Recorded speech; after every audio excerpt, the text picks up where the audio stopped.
Assalamualaikum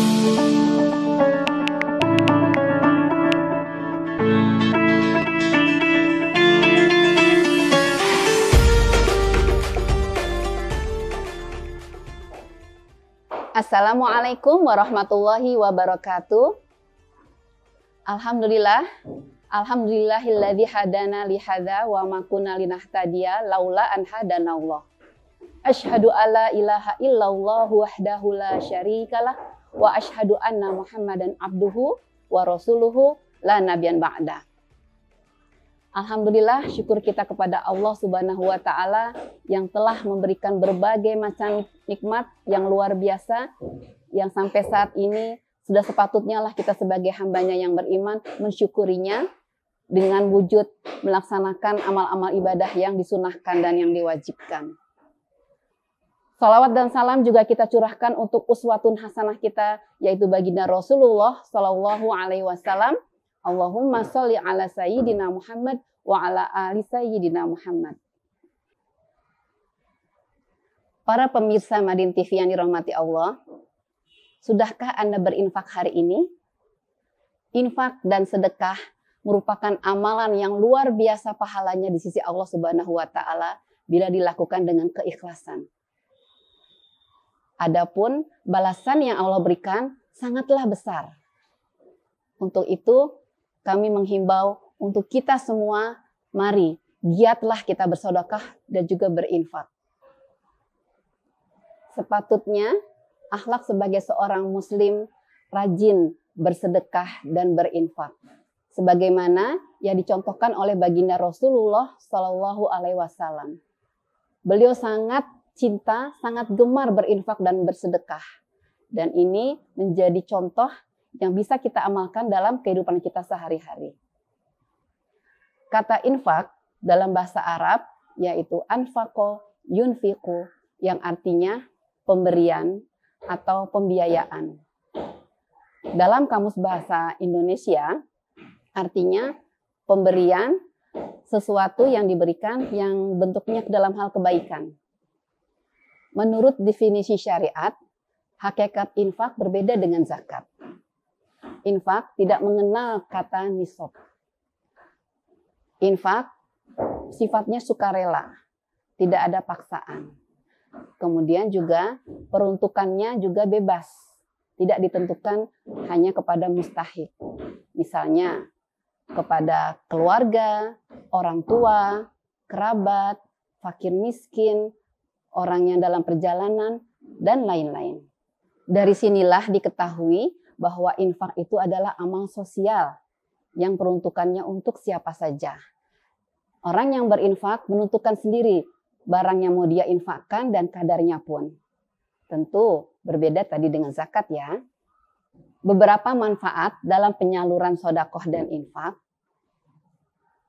yaitu pertama, merupakan ungkapan rasa syukur kita kepada Allah Subhanahu wa taala atas pemberian rizki yang berlimpah, nikmat yang tiada taranya. Kita bersyukur kepada Allah. Kemudian manfaat yang lain adalah sebagai bentuk kepedulian sosial kita kepada orang lain, di mana kita merasakan empati, apa yang dirasakan orang, kita pun merasakan. Kemudian juga sebagai pemberian yang sifatnya pembersih diri kita, sehingga harta yang kita miliki, kita juga berikan kepada orang lain dalam hal untuk membersihkan diri kita. Secara umum, infak dibagi menjadi 4 macam, yaitu infak mubah, yaitu menginfakkan sebagian hartanya untuk hal-hal yang mubah, seperti dalam perdagangan, perniagaan, dalam usaha. Kemudian yang kedua, infak haram. Infak haram ini bagaimana mengeluarkan infak tujuannya untuk hal-hal yang haram. Misalnya orang kafir menginfakkan hartanya tapi untuk menghalangi dakwah Islam, menghalangi syiar Islam. Nah, ini haram. Contoh lain misalkan dikatakan infak haram, ketika kita berinfak ternyata ada niatan-niatan lain selain niat mencari ridho Allah semata. yaitu jatuhnya kepada riya, sum'ah, ingin dipuji, ingin didengar, ingin dikatakan sebagai orang yang dermawan. Yang ketiga, yaitu infak wajib, yaitu mengeluarkan sebagian hartanya yang sifatnya wajib. Contohnya, seorang kepala keluarga, seorang suami memberikan infaknya untuk istrinya, untuk keluarganya. Ini wajib. Kemudian contoh yang lain, misalkan kita bernazar. Misalnya ya, kalau cita-cita saya nanti tercapai, maka saya akan berinfak sekian, sekian, sekian. Nah, itu hukumnya wajib. Ketika dia sudah tercapai cita-citanya, harus dia keluarkan infaknya. Yang keempat, yaitu infak sunnah, yaitu mengeluarkan harta atau sebagian hartanya untuk hal-hal yang sifatnya sedekah. Ya.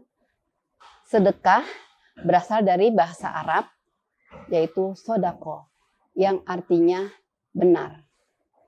Sedekah bagi orang-orang yang mengerjakannya, tentu dia memiliki kekuatan iman yang benar. Sedekah ini tidak jauh berbeda dengan infak secara hukum maupun ketentuan-ketentuannya. Hanya saja kalau infak lebih difokuskan kepada materi maksudnya. Nah, kalau sedekah itu sifatnya lebih luas. Bisa sifatnya juga non material.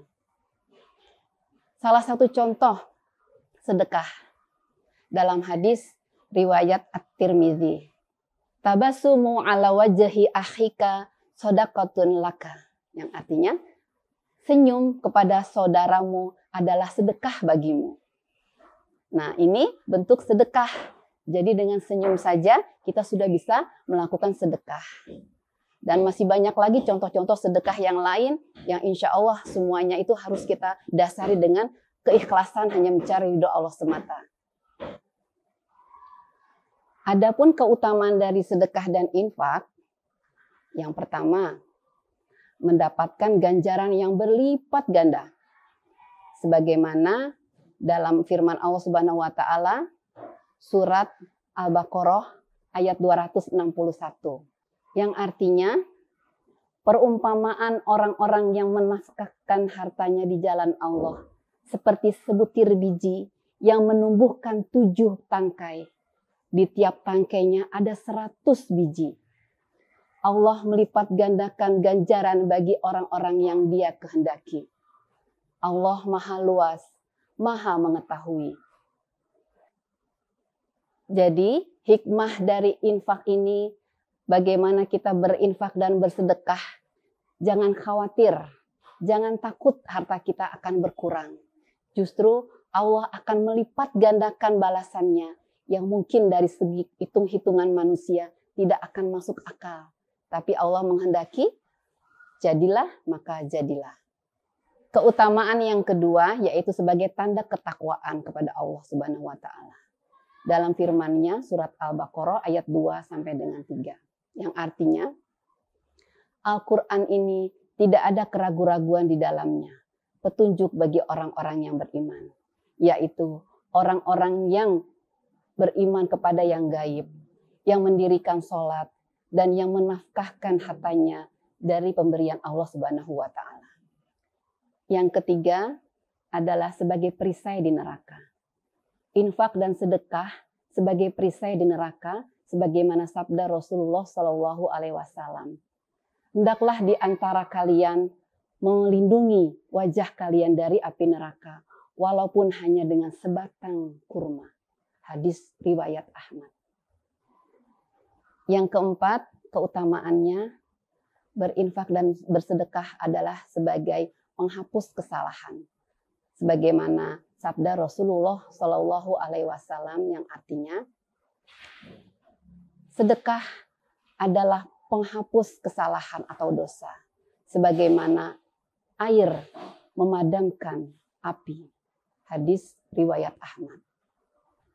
Keutamaan yang kelima, sedekah sebagai pelindung di padang mahsyar. Sebagaimana sabda Rasulullah, setiap manusia tergantung dari sedekahnya. sampai dia diputuskan perkaranya. Hadis riwayat Ahmad. Keutamaan yang keenam adalah dengan sedekah dan berinfak dapat memadamkan panasnya alam kubur. Sebagaimana hadis Rasulullah Shallallahu Alaihi Wasallam yang artinya, sesungguhnya sedekah dapat memadamkan panasnya alam kubur bagi orang-orang yang bersedekah. Hadis riwayat At-Tabrani. Keutamaan yang terakhir adalah mendapatkan doa dari malaikat. Malaikat akan mendoakan bagi orang-orang yang berinfak pada setiap harinya. Sebagaimana dalam sabda Rasulullah Shallallahu Alaihi Wasallam. Setiap pagi akan turun 2 orang malaikat. Yang seorang berdoa, "Ya Allah, berikanlah balasan bagi orang yang berinfak ini." Dan yang seorang berdoa juga, "Ya Allah, berikanlah kehancuran bagi orang-orang yang menahan infaknya." Hadis riwayat Bukhari Muslim. Di antara karakteristik orang-orang yang beriman, seperti dalam Al-Quranul Karim, surat Ali Imran ayat 92. Yang artinya, kamu sekali-kali tidak akan sampai kepada kebajikan yang sempurna, sampai kamu menginfakkan harta yang kamu cintai. Dan apa-apa yang kamu sedekahkan, maka sesungguhnya Allah mengetahui. Di antara karakteristik orang-orang yang beriman yang senantiasa mencontoh sosok Rasulullah, para sahabat dan para ulama adalah orang yang gemar berinfak dan bersedekah. Dikisahkan seorang sahabat Rasulullah yang bernama Abu Thalhah. Beliau sangat ingin sekali mengamalkan firman Allah dalam surat Ali Imran ayat 92 tadi. Beliau memiliki sebidang kebun kurma yang bernama Bayruha, yang letaknya dekat dengan Masjid Madinah. Suatu saat, beliau berjumpa dengan Rasulullah dan menyampaikan, "Ya Rasulullah, aku ingin sekali mengamalkan firman Allah sebagaimana yang engkau sampaikan, yaitu menginfakkan harta yang kita cintai. Maka dengan ini aku menginfakkan kebun kurma yang sangat aku cintai, yang aku miliki satu-satunya, untuk disedekahkan, untuk dibagikan kepada orang-orang yang membutuhkan." Subhanallah, dengan sangat gembira dan sukacita, Rasulullah menyambut sedekah yang diberikan oleh Abu Thalhah tersebut. Dan Rasul pun langsung mengamanahkan Abu Thalhah untuk teknis pembagiannya diserahkan kepada beliau. Hanya Rasulullah mengarahkan bahwa pembagiannya lebih difokuskan, lebih diutamakan kepada keluarga dari Abu Thalhah. Kemudian baru kepada yang lain. Demikianlah para pemirsa Madin TV yang dirahmati Allah. Sebuah motivasi bagaimana kita gemar berinfak dan bersedekah. Apalagi di bulan suci Ramadan ini. Marilah kita semangatkan diri kita. Kita niatkan dengan ikhlas tentunya hanya mencari ridho Allah semata. Bukan untuk yang lain. Semoga apa yang kita infakkan, apa yang kita sedekahkan sesuai dengan janji Allah. Allah akan melipat gandakan. Allah akan memberikan yang terbaik sebagai balasannya di yaumil akhir nanti. Demikian kultum kita pada hari ini. Saya mohon maaf lahir dan batin. Semoga semuanya membawa manfaat bagi kita. Billahi taufiq wal hidayah. Assalamualaikum warahmatullahi wabarakatuh.